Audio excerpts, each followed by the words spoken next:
Thank you. My name's Ruth. I'm one of the pastors here. I'd like to offer a very warm welcome to you. We're in week 2 of our series, Adventures in Happiness. There are discussion materials available, so if you didn't get those last week, there are some copies out in the Commons. They're also available online at our website and through the app, so I would encourage you to grab one of those. And if you're not in a group and would like to be in one, there's information in your bulletin about how you can join a group, or you ask at Cedar Ridge in 7 minutes at the end. We'd love to get you in with a group. If you're not in a group and that doesn't work for you, get together with a friend and read through the material. I think it'll help you get a little bit more out of this series. So, Adventures in Happiness. I like the word happiness. I know that actually a lot of people don't seem to like that word, I found. I think they think it sounds very frivolous, and etymologically speaking, they're actually kind of right. According to what's this guy's name? Darren McMahon, in his book, Happiness History, he found that it's a striking fact that in every Indo-European language without exception, going all the way back to ancient Greek, the word for happiness is a cognate with the word for luck. So happiness is related to luck. You know, maybe we're born with a sunny disposition, or we're born into a relatively loving and stable home, or we have access to education, or it's a sunny day, or, you know, whatever it might be, there seems to be a large element of luck to whether or not we feel happy. But I do think also, in addition to that, there is an element of choice. We all know that there are people living with everything. You look and you think, wow, you're famous, you're rich, you've got everything, and yet they're unhappy. And we also know that there are people that seem to have nothing and yet seem to have a great deal of happiness. I worked for a number of years in refugee camps, and I always used to carry in my pocket a number of balloons. And it never ceased to amaze me when I would go to a refugee camp and blow up a balloon, how the kids would just come alive. You know, they'd been through incredible, unspeakable horror, they were living in squalor, and yet the sight of a balloon would just, wow, they were laughing and joking and running and playing. Not every time, I have to say, when you do that and children don't respond, then there's something, wow, something's really, really traumatic and horrible. But usually, kids will just be happy in the moment. So I think there is an element of choice. What do we focus on? Do we focus on the balloon or on the squalor of the refugee camp? The word happiness also carries a sense of being fleeting. You know, it's not a very permanent state. You know, as our luck changes, our feelings of happiness change. And I think I like the word happiness precisely because of that sense that happiness is a gift, and it's there in the moment, and you've got to seize it in the moment and enjoy it in the moment, because it is fleeting and it will be gone. I don't know if you've ever played video games. I don't play a lot of them very often, but my youngest son loves video games, and there are a lot of games where you seem to be running along and things will appear, like coins or jewels and stuff, and you've got to grab them while you run past because they disappear. And happiness feels a little bit like that to me. It's one of those things you've got to seize it in the moment if you want to get it. And it builds up your, you know, in the games, it builds up your strength and all that kind of stuff. And I kind of think happiness is a little bit like that. Something seems to light up in us when we get those lucky, happy moments. It's as though we're hardwired for it, and I think we are. I think we are created to want to be happy and to be happy. And we talked about that a little bit last week. If you missed the message last week, it is available online. The Bible actually has quite a lot to say about happiness. It's easy to miss, though, because the word for happy can be translated other ways, and in the Bible it's generally translated as blessed, or be glad, or be joyful. You know, things that seem, you know, a little bit more serious and a little bit more maybe appropriate for the Bible than happy. But actually that word also can equally be translated happy. So just looking at a very few out of a lot of different verses that exhort us to be happy. Here in Psalm 40, may all those who seek you, seek God, be happy and rejoice in you. Another psalm says, shout triumphantly to the Lord, all the earth, be happy, rejoice out loud, sing your praises. Think from the prophets, be happy and full of joy because the Lord has done a wonderful thing. Even the Beatitudes, we're used to saying, blessed are those, but it can equally say, happy. Happy are people who show mercy because they will receive mercy. Happy are people who have pure hearts, etc. And I think there's one more from Paul, one of the early church leaders, when he was actually in prison, saying, you should be happy and full of joy with me. So there are lots and lots of verses about Be happy because of who God is and what God has done. We should be happy. Thomas Watson, a 17th century Puritan preacher and author, said that this: God has no design upon us but to make us happy. Who should be cheerful if not the people of God? This was a 17th century Puritan, not people that were known for their giddy, excitable ways, but he says that we should be happy. Similarly, the 19th century British preacher Charles Spurgeon, who was also not really known for his giddiness, he had debilitating gout, suffered from severe depression for most of his life. But he said this: those who are beloved of the Lord must be the most happy and joyful people to be found anywhere upon the face of the earth. Are we?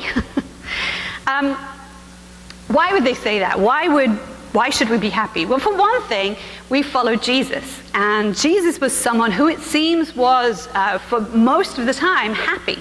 People wanted to be around Jesus. Jesus was fun to have at a party. Jesus laughed and joked and loved to celebrate.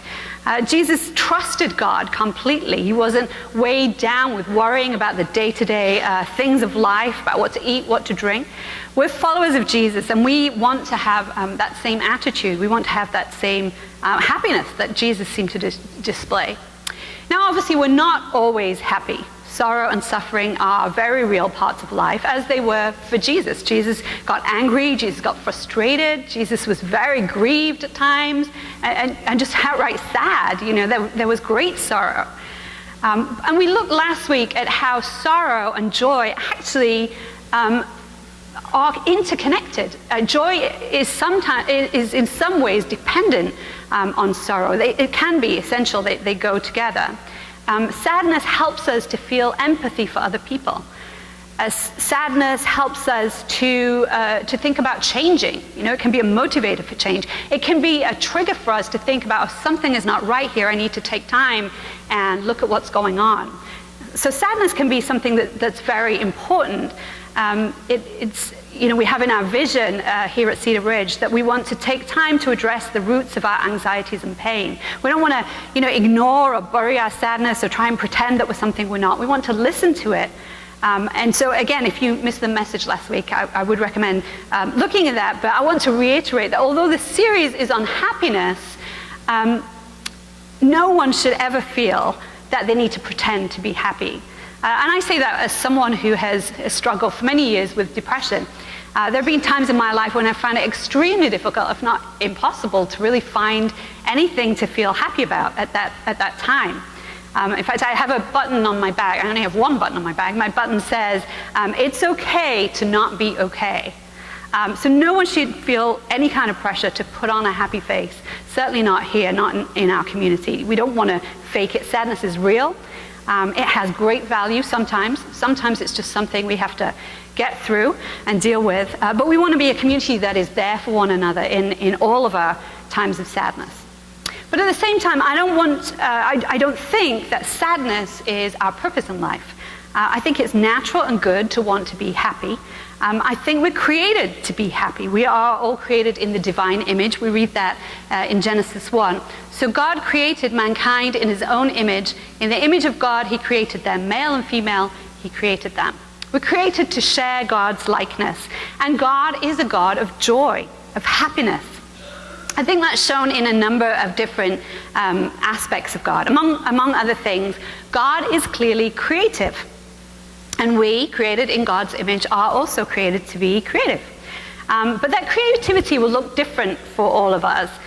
I love street art. I just think it's fabulous. It's not always the art itself that's particularly complicated or it's not the technique or anything. It's just that fun way of seeing the world from a different angle. I think we have a few pictures of some fun little street art. I love that. Oh, that's great. Next one. Cute. And I think we've got a third one. So it's just like a fun way of looking at the world, right? I love it. But that's not my creativity. I couldn't do that. I think it's awesome, but I couldn't do that. But we all have creativity in us. And we may express it in kind of weird ways. The stories we tell our kids, or the songs we sing in the shower, or the way we arrange the things on our desk, or the way we cook, or whatever it is. We all have different ways of expressing our creativity. So I think creativity is really a reflection of God that's unique to each of us, the different ways that we create. And that is a way of expressing happiness and generating happiness. So what else is God like in addition to creative? I think we have. So God also has a sense of humor, I think. Just look at the giraffe. Tell me that's not funny. It's funny. You especially if you're out, and you see them in the wild and they just walk past. I mean, they're funny. Or the ostrich. The ostrich is funny, you got to say. So people have thought that God had a sense of humor from the look of the animals for thousands of years. We read this in the book of Job. The ostrich flaps her wings futilely, all those beautiful feathers, but useless. She lays her eggs on the hard ground, leaves them there in the dirt, exposed to the weather, not caring that they might get stepped on and cracked or trampled by some wild animal. She's negligent with her young as if they weren't even hers. She cares nothing about anything. She wasn't created very smart, that's for sure. Wasn't given her share of good sense. But when she runs, oh, how she runs, laughing, leaving horse and rider in the dust. Our sense of humor, like our creativity, I think reflects a divine characteristic, but it's also something that's pretty unique to each of us. It varies by age. I read a study recently that said kids in the US laugh on average 400 times daily. 400 times. Adults, 15. Oh, it's a bit of a shame, right? Maybe we should make more toilet jokes or something. I don't know. Kids laugh all the time. Humor also varies by culture. I used to live in Sierra Leone, and the people there were fabulous people, really happy people. They loved to laugh, and they loved stories. And I remember at a dinner party, but their sense of humor, I have to say, was weird. But to me, I thought their sense of humor was weird. But I remember I was at a dinner party, and I told this joke, got to the punchline, and everybody laughed. And then there was this kind of awkward, pregnant pause, and they kind of looked at me, and they said, and then? It was the end of the joke. So I was like, so then they all went home and had tea. They all laughed again, because they're a storytelling culture, so you got to finish the story, then you can laugh, But so I don't know why I told that story, but anyway, humor, as you can see, is unique to each of us, and to some extent, it's culture-driven, but also it's not. So sometimes we meet someone who is from our own culture, but they don't seem to have a sense of humor, and you can often spot that really quickly, right? It seems like something is missing, like there's just something missing, because I think we are created to have a sense of humor. We're created to find life fun and to laugh and to enjoy things, find things funny. We're also created to experience beauty. In Genesis, we read that God looked at every aspect of creation and said, "It is good." Jesus is recorded in Matthew's gospel as saying this: "See how the flowers of the field grow. They do not labor or spin, yet I tell you that not even Solomon in all his splendor was dressed like one of these." I imagine Jesus kind of holding up a flower when he said that. I think flowers are beautiful. They're so varied. I pretty much always have one or two flowers on my desk here at work. I love them. I love, I think, particularly the fact that they are fleeting, that they're here today and they are gone tomorrow. So you gotta soak in that beauty while it lasts. Again, we all have a pretty unique sense of what is beautiful. I mean, there's some things that many of us find beautiful, but there are also things that we don't necessarily, that are more unique to us. I had a good friend years ago who was an architect, and we'd be walking along, and he'd suddenly stop and say, "Oh, look at that, isn't it beautiful?" Some archway or some way that the bricks were connected. I don't know. I didn't really see it as being particularly beautiful, but for him it was like, wow, it's so beautiful. My eldest son is a punk. You may know that. He loves punk music. Initially, I didn't really see what was so beautiful about punk music for the first year or two, maybe. but even now, I can see that certain subgenres of punk have got a certain artistry and do certain things, and there is beauty to be found in weird places, if we have eyes to see it. So I think our appreciation of beauty is also something that's pretty personal, pretty unique to each of us, and yet is a reflection of a divine characteristic. The happiness of God, I think, is also shown through relationships. We've talked previously many times about how God is not an individual, but is a community. God is in relationship. God is pictured sometimes as a divine dance, the dance of the persons of the Trinity. And God calls us into relationship, into that divine dance, because God delights in us. We read in Zephaniah, one of my favorite verses in the Bible. The Lord your God is with you, the mighty warrior who saves. He will take great delight in you. In his love, he will no longer rebuke you, but will rejoice over you with singing. God delights in us. God calls us friends. That's an amazing thing, isn't it? It's always an honor to be called someone's friend, but God calls us friends. Jesus says to his followers in John 15, I no longer call you servants, because a servant doesn't know his master's business. Instead, I've called you friends. For everything that I learned from my Father, I have made known to you. Jesus says he's sharing everything with them. He wants them to know because they're his friends. Happiness and friendship often go very closely together. And we're actually going to come back to this topic in particular in week 4 of this series. And then finally on my list, I think God's happiness is shown through rest. Now, God doesn't get tired, of course. God doesn't need rest. And yet God is portrayed in the Bible as taking rest, taking time to just stop and enjoy the beauty of creation, to enjoy life. And we are created to rest, not rest so that we can recharge and get back and get productive, but to take time out and just to really enjoy life, enjoy living. So I think all of these things demonstrate different aspects of the happiness of God, and the happiness that we as people made in God's image also are created to reflect. But in unique ways. We're all made uniquely. We all experience those different aspects of happiness uniquely. We are unique in our relationship with God too. Think about that for a moment. Nobody knows God quite the way you do. Isn't that amazing? The book of Revelation, the last book in the Bible, is pretty weird book. It's written in a style, apocryphal writing, that's a very stylistic kind of way of looking at the end of time. And it's hard for us to understand because we don't really have that culture of that writing in our culture anymore. But there's a verse in Revelation where Christ addresses a church in ancient Greece called Pergamon, the city of Pergamon, and he says this: to the one who is victorious, I will give some of the hidden manna. I'll also give that person a white stone with a new name written on it, known only to the one who receives it.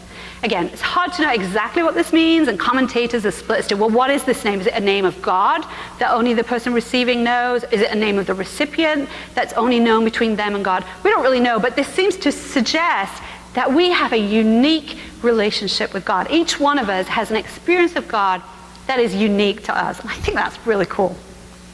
But we're not only individuals, we're also a community. And I don't think maybe that we've been given this stone with a unique name just so that we can, hoard it to ourselves and feel pretty good about ourselves. I think it's rather to share it. We contribute our perspectives of God, our experiences of God with the community as a whole. By bringing our unique insights into God, we create a unique community and we know more of God. Obviously, that's true of every church community. The verse we just read from Revelation was to one church in the city of Pergamon, but there were messages to 6 other churches, and they're all quite distinct, because church communities are quite distinct. So what's distinctive about our community, Cedar Ridge, in terms of our approach and maybe our identity? We could do a whole series on that, no doubt. But I just want to look at 4 things. None of these are new to us. We've talked about them many times, so I'm just going to go over them very quickly. You can see them here. The first is a focus on the kingdom of God. Our vision, which we heard in the video at the beginning of the message, and you can see on our website, it's out in the Commons.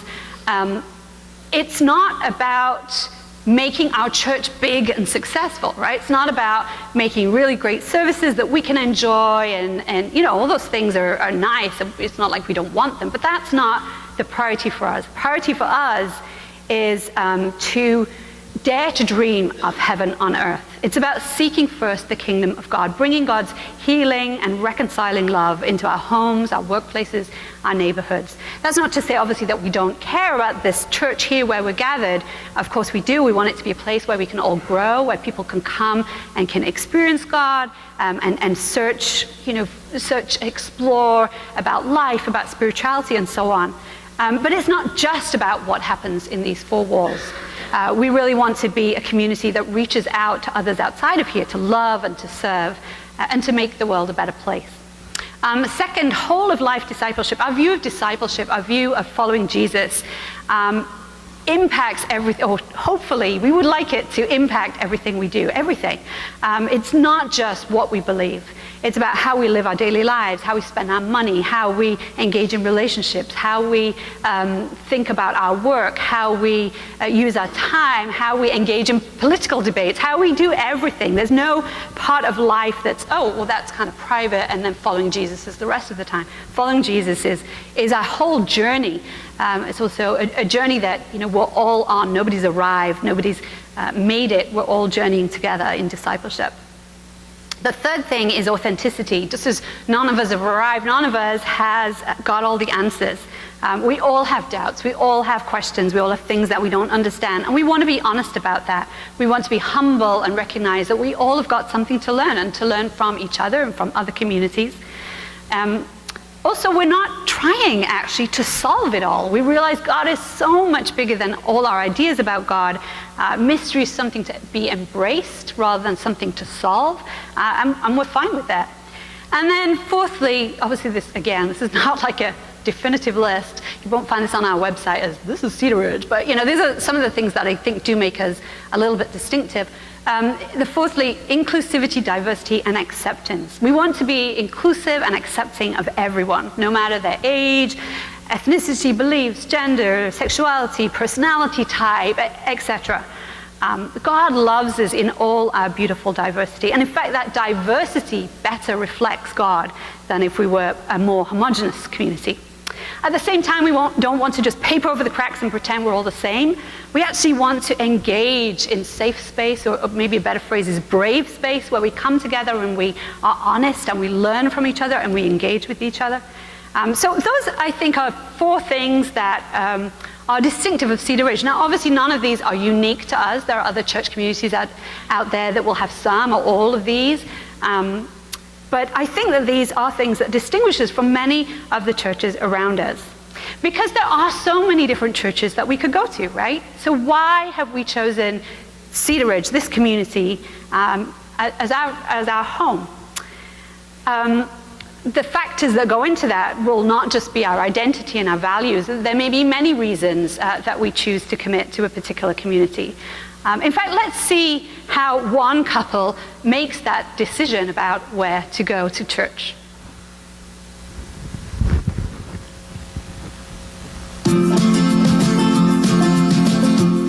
Nick and Molly just moved to the city and can't agree on what they want. They are young and energetic and looking for a new church home. We'll take some personality tests, tour the sites, ask some questions, and based on taste, experience, and location, we'll find them the perfect congregation. I'm Corey Clark, and welcome to Church Hunters.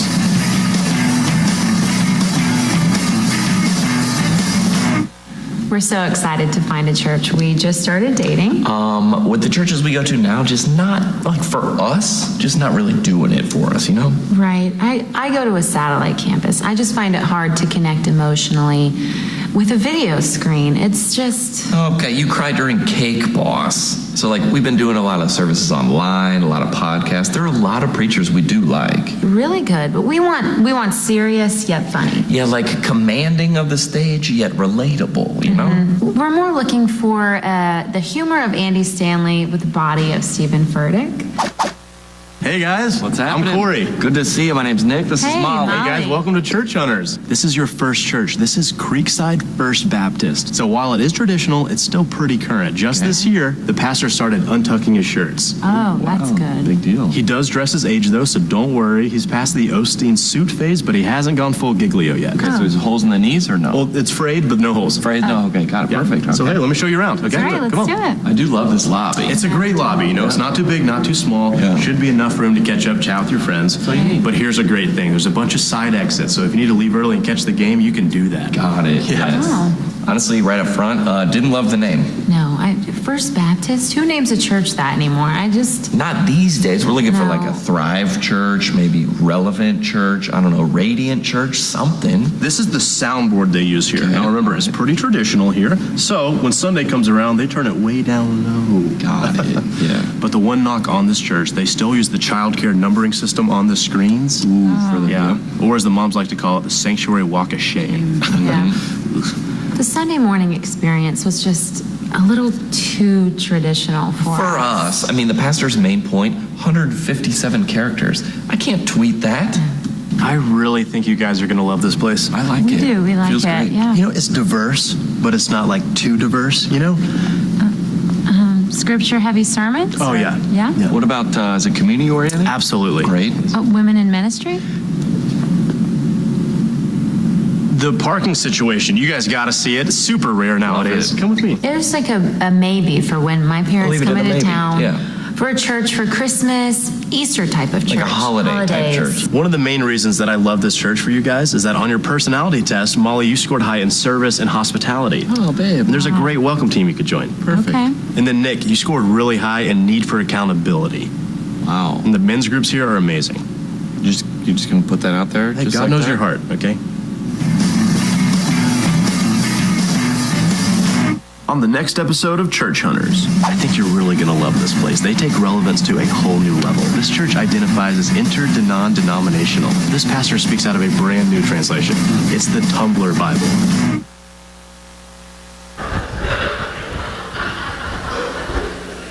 Okay, that was a bit silly, but I think it is worthwhile to stop and think, why Cedar Ridge? Why do we come here? Why have we chosen to be part of this community? There are distinctive characteristics of our identity that we just looked at, but there are other reasons. We have friends here. We are engaged in ministries that really mean a lot to us. They are, our kids maybe enjoy it if we have kids, or we like the look and feel of the place, or, maybe it's convenient, or maybe it's just better than that last church we were at. We all have many reasons. But the reason this video, of course, is so silly is that the couple is so overt about being consumers, right? They want what works for them, what doesn't. When in reality, we don't choose a community, we become part of a community. We are the community. We are Cedar Ridge. We are our community. We bring our unique perspectives, our unique experiences of God, and together we form a unique community. There's no church that's just like us. None. And our church will not be the same if each of us are not part of it. So we all get to play a role in being Cedar Ridge. And some roles are very obvious and they're very visible, and others less so. If you play an instrument or if you're up here on the stage, then obviously that's a very visible role. More visible than the people who make the coffee, for example. But how much do we love the people who make the coffee? I was just like... I know I could not get through my Sunday without them. So, but we have many, many people, so many people. I think this is fabulous about our community, so many people serving in so many ways, in ways that most people don't even know about, that just kind of keeps things going. We also have lots of great examples of people not just serving in roles that already exist, but looking and seeing a need and going out and filling it. Caroline's work with Sophia's House, something that is great. We're going out and working with a shelter that we've been able to get behind. Marianne's work with the birthday books. One example that's relatively new that you might not be aware of is Jennifer Anderson, who's there and who has offered to come up very briefly. Jennifer has saw a need and did something about it. So Jennifer, why don't you tell us what that was? So Paul and I, Paul is my husband, who's over there. We have two little kids, Marcus and Matthew. They're 3 and 5. And something that we've experienced over the past 5 years is that kids are wonderful and they're also kind of isolating from the church. So we can't attend very many events because they're bedtime. It's hard to be part of a D group. We've kind of made it work by like hosting at our house for a while, or one of us going, or taking turns and stuff, but it's difficult.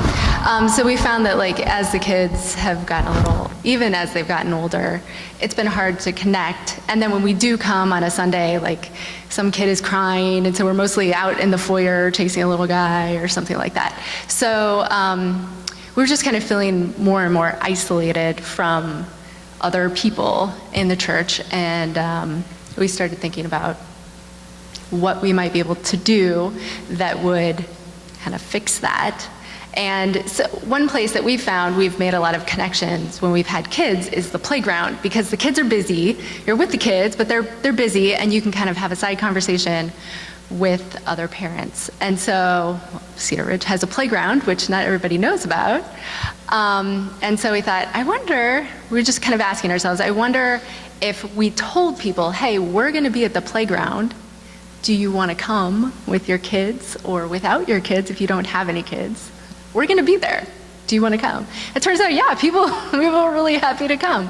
So I just kind of started with what we had, which was a few email addresses of a few other parents and a few people who we knew might be interested who didn't have kids. And we've just been sending out weekly emails saying, hey, we're going to be at the playground. And it's been really awesome. So weather permitting, you're out there every week after Absolutely. church? Even today, we'll probably be out there unless it's raining right now. You mentioned people who don't have kids. Yeah. Why would they want to go out there? Why would you want them there if they don't have Well, kids? it turns out that we like people who don't have kids too. So yeah, basically, Colleen has come out there, and Bill and Shoba were out there a couple weeks ago, Will and Casey, all the people who are in our small group, or our G group. But yeah, it's really just a meeting place so the kids have something to do so that we could talk. Kids are not a prerequisite to coming. That's awesome. Yeah. Thank you so much.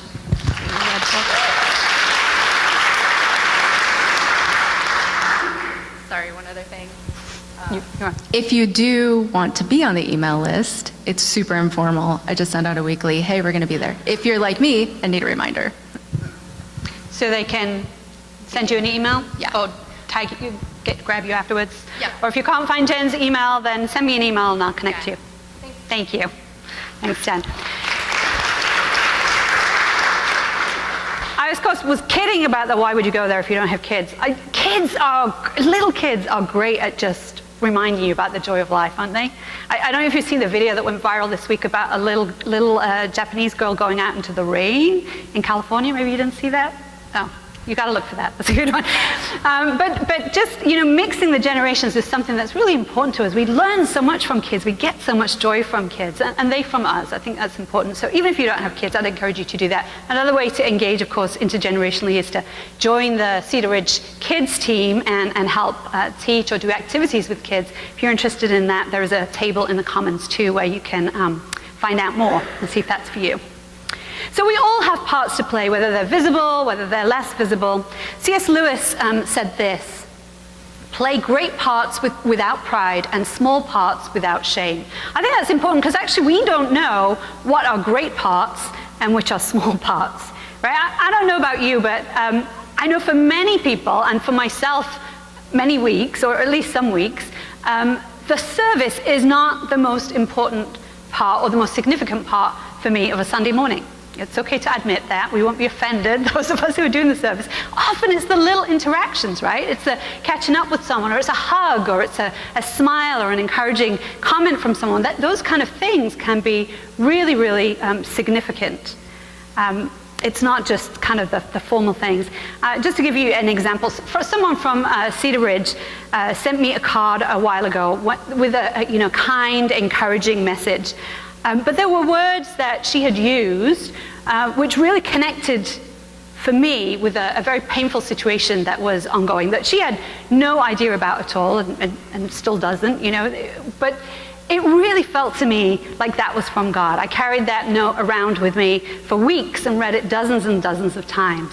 That was something that God used to bring healing to me that she would never know about. And I just want to encourage us, because I think all of us do little things, smile at someone, or give a hug, or give a greeting, or challenge someone even, say those little things, and it actually makes a huge difference. It's part of being in community with one another. And I think it would be lovely to share some of those stories of those little interactions that actually have had big impacts, because often we don't get a chance to share those. And so we're going to have a little time with an open mic, and anyone who'd like to can share some examples of things that have happened that in our community that have actually been really important. And I did ask Ginger if she would kick us off, and she's very bravely said yes. I think close to 15 years, and this past year was especially challenging for us. John required open heart surgery, and we found out about a year ago. So the days leading up to his surgery were pretty stressful and full of anxiety for all of us. I can't look at you guys.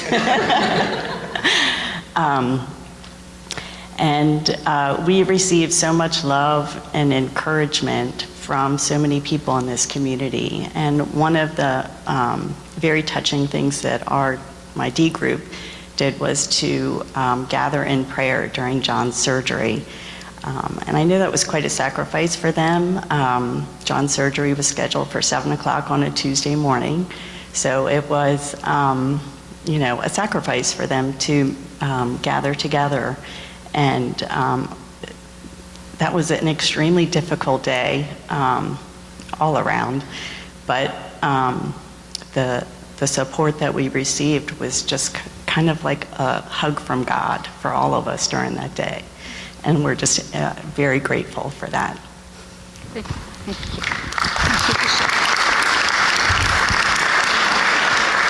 Does anybody else have an example that they'd like to share? After the surgery that I had, it was, I guess, a couple months later that somebody in the church came up after the service and said to me, can I give you a hug? Because I just found out that you're the John I've been praying for. Aww. And that really touched me, so. So this also happened about a year ago. A member of our congregation, Joe Bell, passed away, and his daughters got incorporated into our family. So the Cedar Ridge family was super, super supportive, and I can't express how grateful that my wife and I are for all the love and support that this family has given our family. So, yeah, thank you all.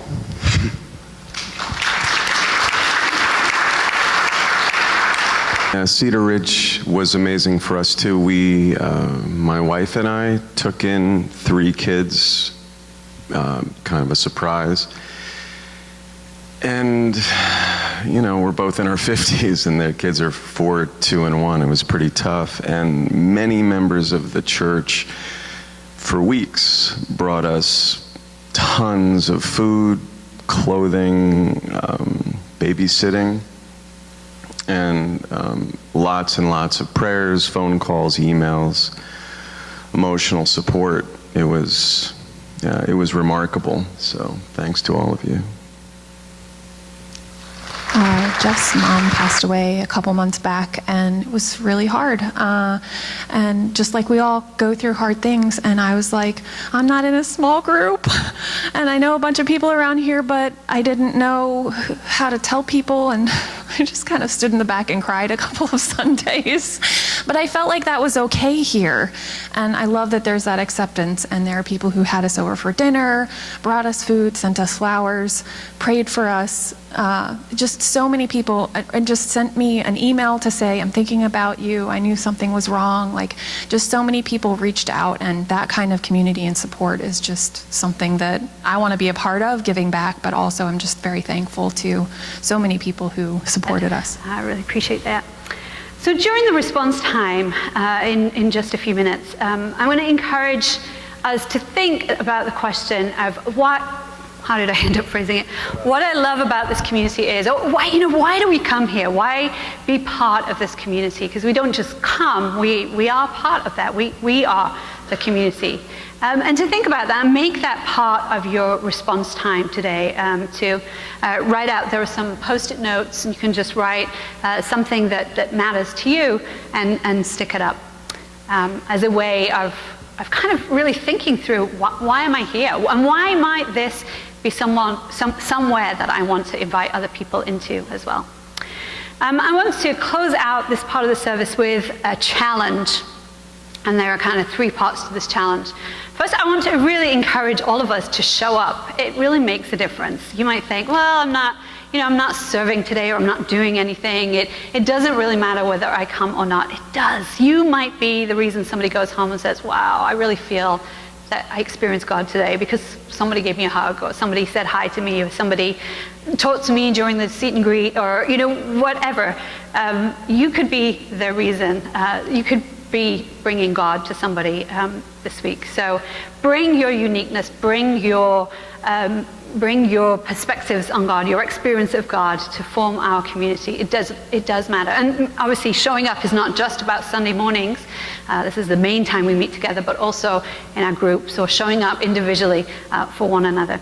Secondly, engage. We're not consumers. We're not like that couple that's doing church hunters. We are participants. We are stakeholders. We are owners of this community. We're hosts to newcomers. So let's all get involved. Let's all find ways to play our part, however big or small, however visible or not so visible that might be.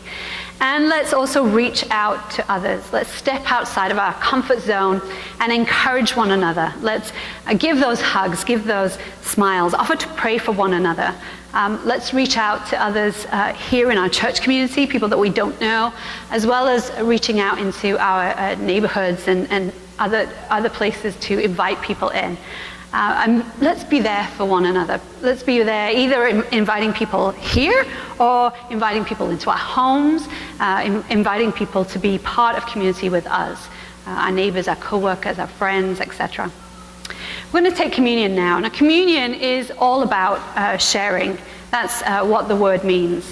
Sharing in the life and the death and the resurrection of Jesus. Sharing our lives with one another, being a community together, created around our desire to follow Jesus.